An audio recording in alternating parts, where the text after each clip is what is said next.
Okay, I'm here to talk a little bit differently, but actually it's in similar pattern to what Adrian has been saying and other people have been saying today. FPSO execution models, it's about putting together a cost-effective project in current low oil price environment.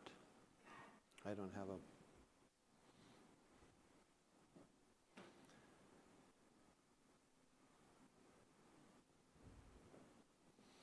Thanks.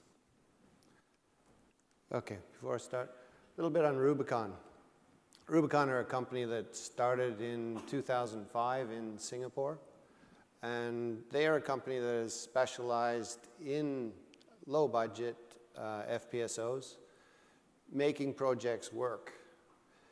We have presently 3 vessels left. We had 4. We sold it in January, the 4th. We've done 4 new conversion projects and 3 redeployments in the company history. The company today is quite a bit different than it was when it started, but it's basically the same focus is still there. We don't compete against SBM. Eric in the panel discussion this morning said there were 2 different streams of FPSO contractors. Well, there's actually 3 or 4 depending on how you look at it. And it's all about trying to make a solution work with the oil company. So my talk today is really all about collaboration. And keep that in mind when I'm talking.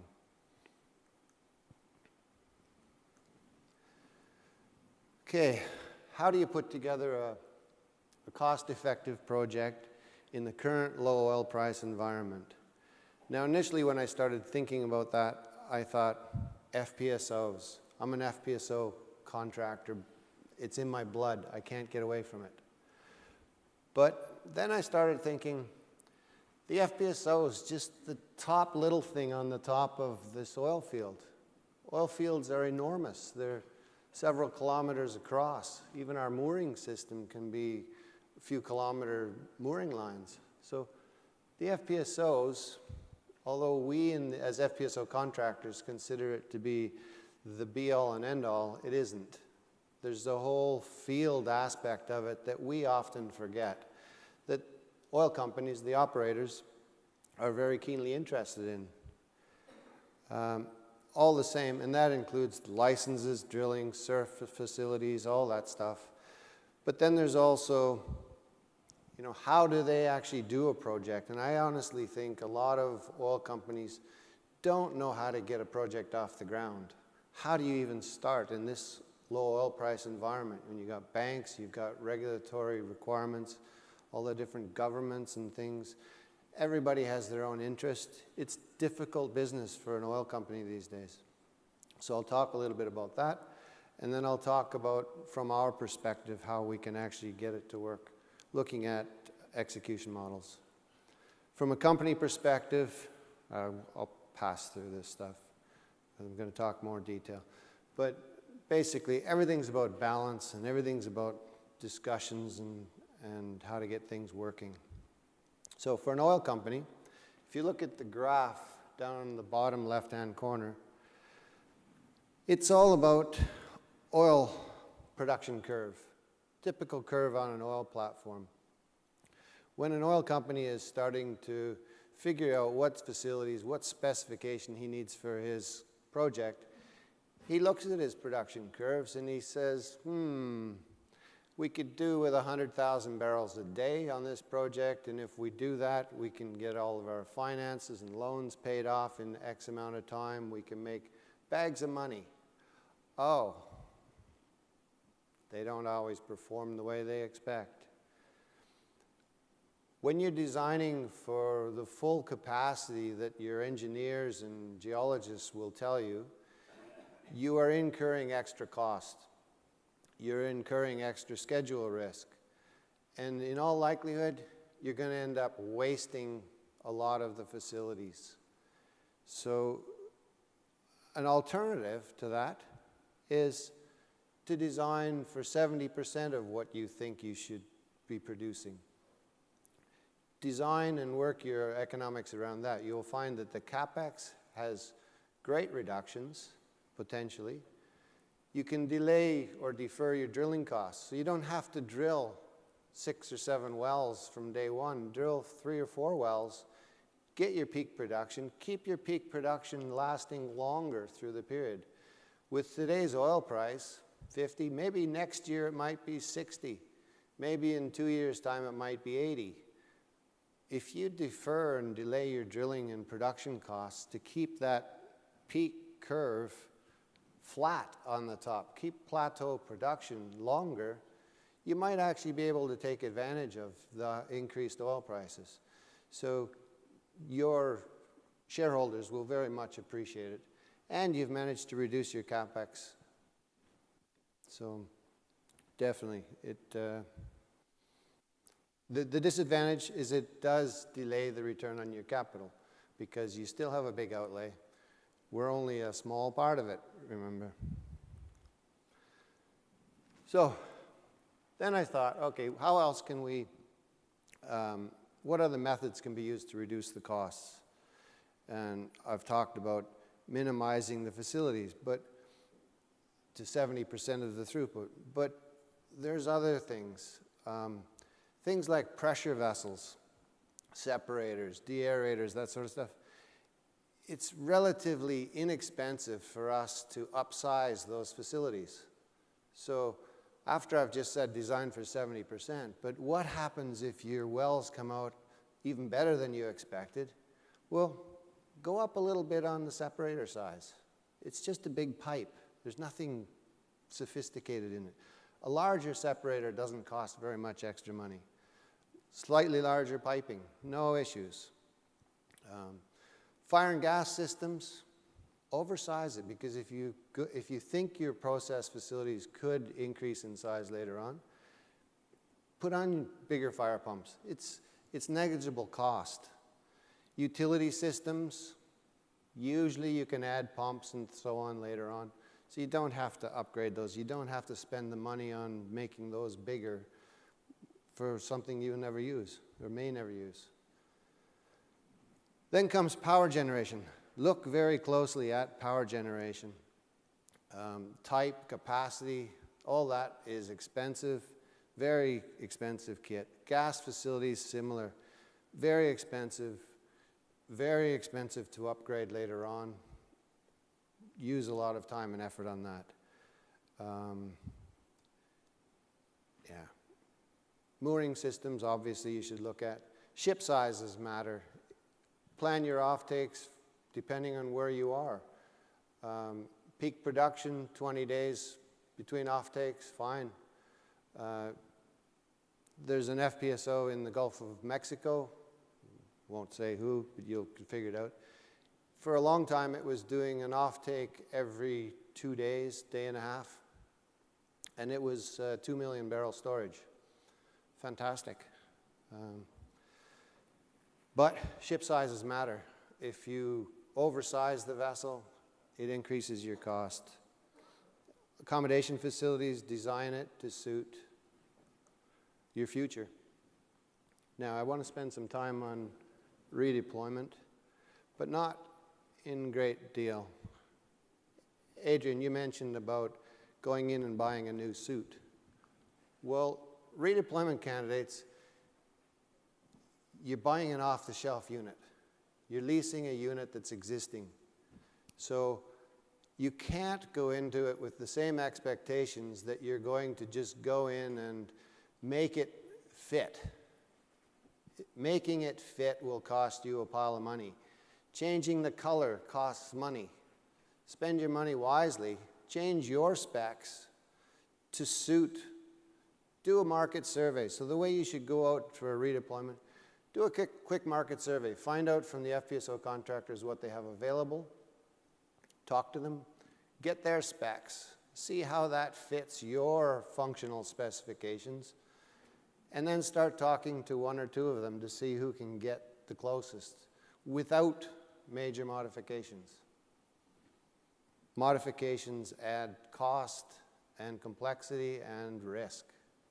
And you also have to be very flexible with respect to schedule, because a redeployment candidate that's been sitting out there for a while, there's going to be surprises.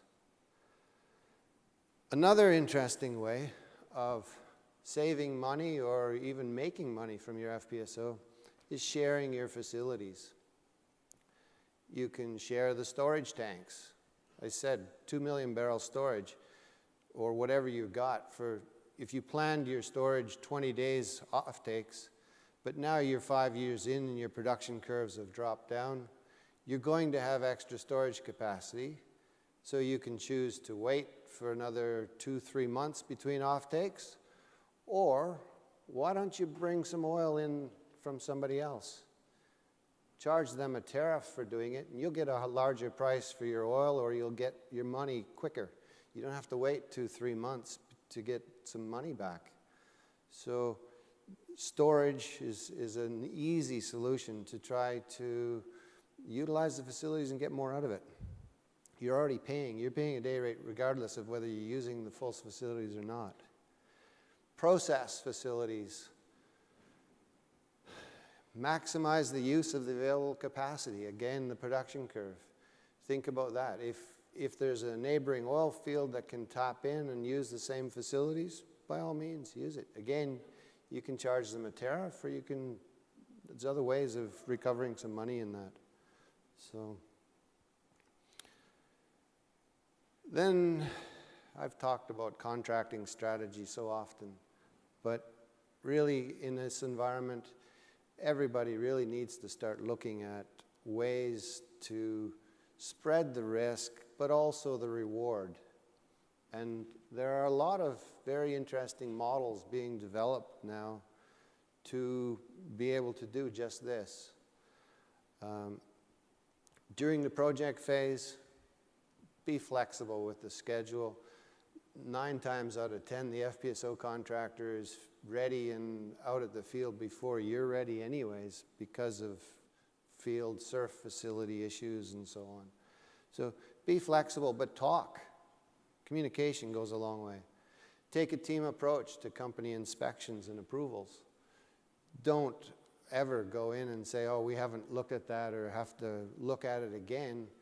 Find out with the ITPs when things are being done, and do your inspections with class or whoever else. But there's so many people looking at FPSOs anyways. Just use a team approach. Variations are killers. And time and again I hear people say, it's just a little one, we just slide that in, no problem. And that is a recurring theme between oil companies and even FPSO contractors. The project teams are always optimistic. It's only a small thing, it's only a small thing. It's peanuts. Years ago I was working on a project with Exxon, and the Exxon project manager hated the word peanuts because a bag of peanuts costs a lot of money. Peanuts here and there, no problem. So avoid variations. Even small ones have a huge impact, not just to price, but more often than not, schedule. The contractor's scope really should be limited to the FPSO itself and the mooring system. We don't actually design risers. I hope everybody understands that, but there isn't a single FPSO contractor that designs risers. So why would we ever want to take the risk on a riser? Riser going down and we don't get any production? Sorry, we shouldn't be taking the risk on that. Even the insurance companies don't appreciate that. Our insurance stops at the boundary of the FPSO. So for us to get insurance on the risers or flow lines, we need an extra insurance that costs almost as much as insuring the FPSO. However, the oil company, you've already got all the rest of the surf facilities. The riser insurance costs nothing. It's just an add-on to what you already have.